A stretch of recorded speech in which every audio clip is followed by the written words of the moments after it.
And so, my fellow Americans, ask not what your country can do for you. Ask what you can do for your country. Good morning, gang. Happy Thursday morning. So I'm betting pretty much everybody remembers that speech, or at least has seen it sometime in their life. It's Kennedy's inaugural address, and he's absolutely right. Ask not what your country can do for you, but what you can do for your country. It tells you how far this country has fallen and how far we have to go to get it back. We can just take a look at all the Democrats who have flipped parties, okay? I mean, it's every state you're seeing people unregistering as Democrats and re-registering as independents or as Republicans. I mean, hell, look at Tulsi Gabbard. She dropped the Democrat Party, became an independent, now she's become a Republican. I mean, she's gone 180 degrees here. But you take a look at our two presidential candidates, and we have one, Kamala Harris, who is certainly what the country can do for you. Whether it's $20,000 loans to start a business, forgivable loans, in other words, free money, but only if you're black. Whether it's tuition reimbursement or student loan payoffs. Whether it's $25,000 to buy a house. Whether it's opening the borders and letting anybody come in regardless of criminal background. That's what the country could do for you.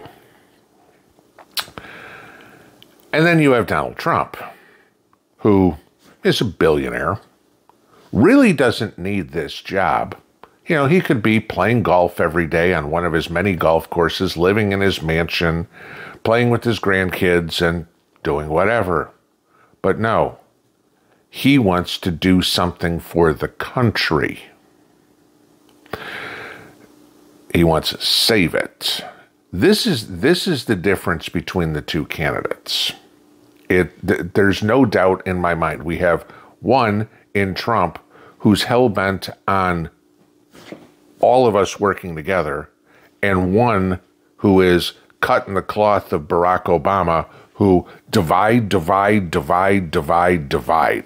Okay. The Democrats are in panic mode. I mean, this week they have now passed they're afraid, they're now panicked. They know they're in trouble. They're losing in every swing state. Even the Democrat pollsters are now saying they're losing in every swing state. Yeah, you'll have some of these who oversample Democrats by 8 points and go, Kamala Harris is winning by 0.2%, which means she's basically losing by 7.8. Okay. She's getting crushed. And so at this point, they have no choice but to bring out the tired old personal attacks. Trump's exhausted, Trump's fatigued, Trump's tired one didn't go over so well. And like yesterday, I showed you Tim Walz saying they're fatigued.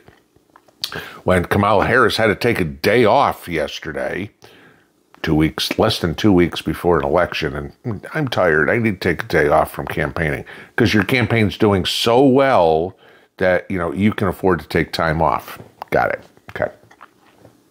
Now, that didn't work. So they tried to roll out the Trump is Hitler again.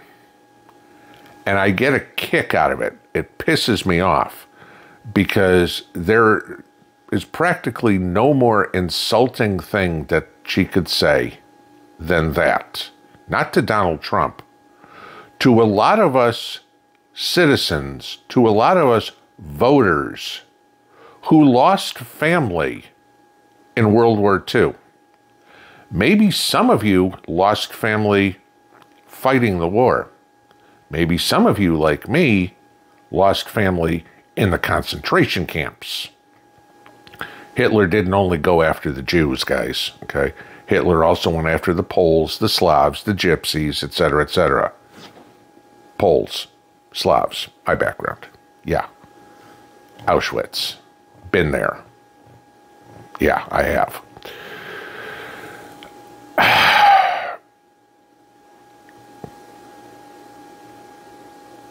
To see her come out and say that was an insult to most of this country. To come up and say that Trump's former chief of staff, who of course is lying, because why would you wait till 13 days before an election to say this and not say it over the last 4 years while you were there, that Trump admired Hitler's generals? Well, maybe he did. Maybe he said it, maybe he didn't, okay? Maybe Trump admired generals who actually had combat experience, because God knows after Barack Obama and his DEI policies, our generals know how to push paper, okay? You look at the ribbons on their chest and there aren't any for combat, there's all ones for the great job they did, signing their name to authorize the work that everybody else did, okay? Let's take a look at Admiral Rachel Levine. Yeah, there's somebody I'd follow into battle, right? Okay, no.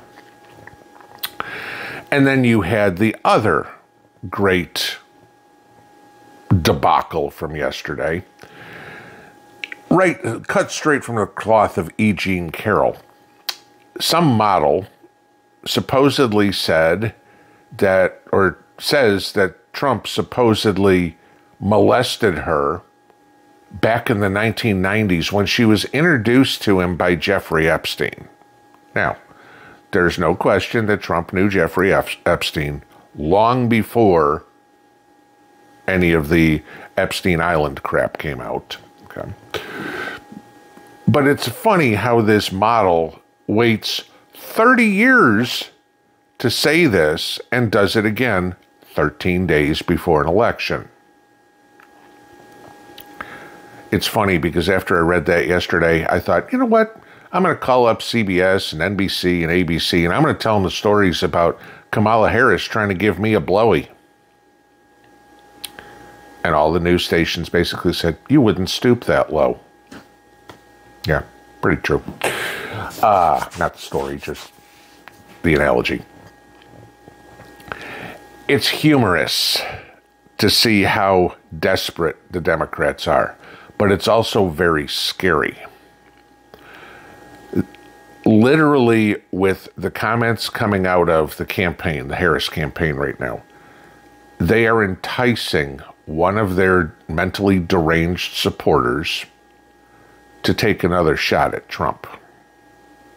They wanted Butler to succeed. That didn't work. They tried the golf course. Crap, that didn't work. They're gonna try again. You know it, I know it, everybody knows it. The only way they think they can get rid of him is by putting him in a pine box. I tell you this, Kamala, even if that happened, J.D. Vance would wipe the floor with you in 2 weeks. Okay? You aren't going to be president. Period. It ain't happening.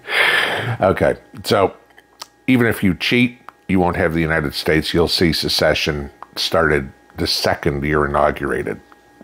We're not going communist, period. All right. The states will say, we no longer recognize the federal government. The Kamala Harris regime is illegitimate. The federal government is no longer has any authority in Texas, Tennessee, Oklahoma, Idaho, anywhere. Okay. Just telling you that's how it's going to be. We have 2 weeks, guys, less than. By this point, by Thursday, 2 weeks from now, unless, of course, Arizona holds true to their, we need 10 days to 2 weeks to count the votes in Maricopa County, we should know the results. You'd hope by Thursday. Like I said yesterday, when South American countries can count the ballots in 1 day, why the hell can't we? But beside the point.